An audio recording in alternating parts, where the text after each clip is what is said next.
Welcome to my YouTube channel मेरे प्यारे बच्चों। आज का जो सेशन है वो काफ़ी ज़्यादा इंपॉर्टेंट, क्योंकि बहुत सारे बच्चों को मैथ के रिगार्डिंग डाउट आ रहा था। सर मैथ में कुछ करो। तो मैंने बोला मैथ मुझे आता है अच्छे से, मैं पढ़ाता भी हूँ जे एडवांस का। इन कोटा में बेसिकली मैं जे एडवांस पढ़ा रहा हूँ। ये मैथ में मैं जे एडवांस लेवल तक ले जाता हूँ, इसलिए मैंने सोचा कि चलो मैथ का भी क्वेश्चन अच्छे से आपको सॉल्व कर दूँ।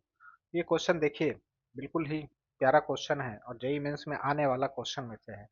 If the equation x to power 4 minus kx square has four real and distinct root, then the least possible integral value of k।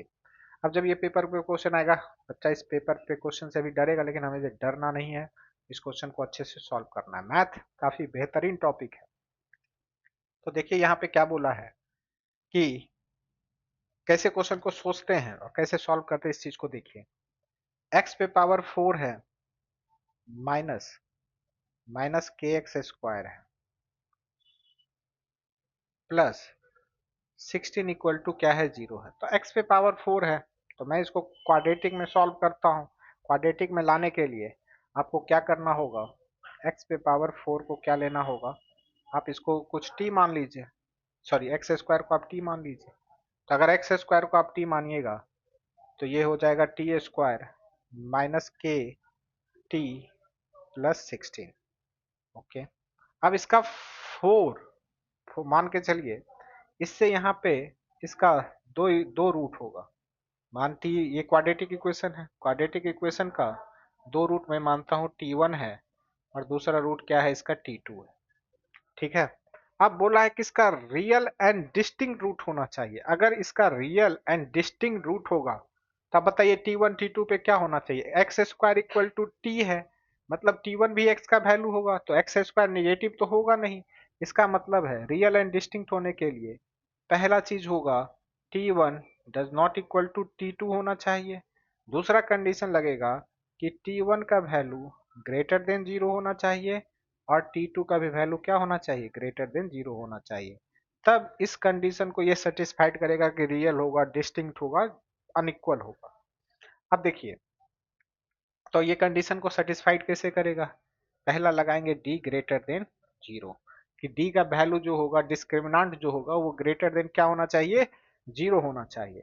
तो डिस्क्रिमिनांट को अगर 0 करते हैं तो क्या लिखिएगा, बी स्क्वायर मतलब के स्क्वायर माइनस 4, ए का वैल्यू 1 है और सी का वैल्यू 16 है, ये ग्रेटर देन क्या होना चाहिए, 0 होना चाहिए।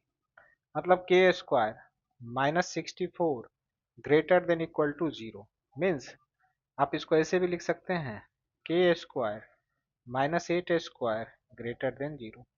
मतलब के प्लस एट और k minus 8 must be greater than 0। अगर आप तो इनइक्वलिटी सॉल्व करने आता है, इसका मतलब के जो होगा वो कहाँ से कहाँ तक में बिलोंग्स करेगा, माइनस इन्फिनिटी टू माइनस 8 के बीच में जाएगा, यूनियन 8 टू कहाँ पे जाएगा, 8 टू इन्फिनिटी जाएगा। तो एक कंडीशन से मैंने पहला कंडीशन को सॉल्व कर लिया है। अब दूसरा कंडीशन है कि जब T1 और T2 पॉजिटिव है तो हम जानते हैं कि सम ऑफ द रूट क्या होता है, दोनों रूट इसका पॉजिटिव है, मतलब T1 प्लस T2 का जो सम होगा वो भी क्या होगा, पॉजिटिव होगा। तो दूसरा कंडीशन हम लाते हैं, sum of the roots. Sum of the roots क्या होगा बोलिए, ग्रेटर देन 0 होगा। Means sum of the root होता क्या है, minus B by A greater than 0। मतलब माइनस माइनस साइन के ग्रेटर देन 0, ए का वैल्यू 1 है, मतलब के क्या होना चाहिए, ग्रेटर देन 0 होना चाहिए। ये कंडीशन नंबर 2 है। बात करते हैं कंडीशन नंबर 3 का, कि प्रोडक्ट ऑफ द रूट क्या होना चाहिए, दोनों का प्रोडक्ट भी क्या होना चाहिए, बड़ा होना चाहिए। तो तीसरा कंडीशन है, ये दूसरा कंडीशन मैंने लगाया, तीसरा कंडीशन होगा p o r product of roots must be greater than 0, मतलब सी बाय ए। तो सी बाय ए का बात करते हैं तो 16 मस्ट बी ग्रेटर देन 0, ये तो ऑलवेज ट्रू है। ये क्या है, ऑलवेज ट्रू है, ऑलवेज ट्रू है।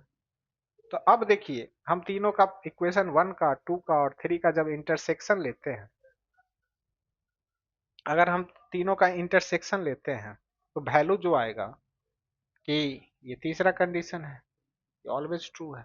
तो इंटरसेक्शन अगर हम तीनों का लेते हैं तो फ्रॉम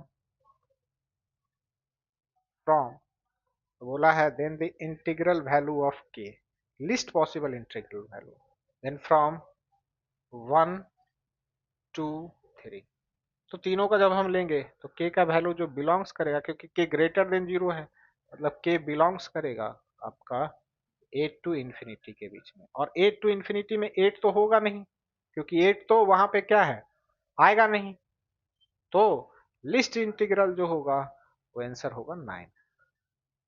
तो लिस्ट इंटीग्रल जो होगा वो आपका आएगा 9। ऑप्शन सी क्या होगा आपका राइट आंसर होगा। काफी बढ़िया क्वेश्चन है, आपका जेई मेंस में ये क्वेश्चन आ सकता है। ठीक है, तो नेक्स्ट क्वेश्चन में फिर मैथ का लाऊंगा। आप मेरे इस चैनल पे अपडेट रहिए, आपको मैथ में 100% लेके आऊंगा। मैं अपना रिजल्ट भी दिखा दूंगा, एक बच्चे का 100% आया भी है, मैं आपको रिजल्ट भी शो कर सकता हूँ।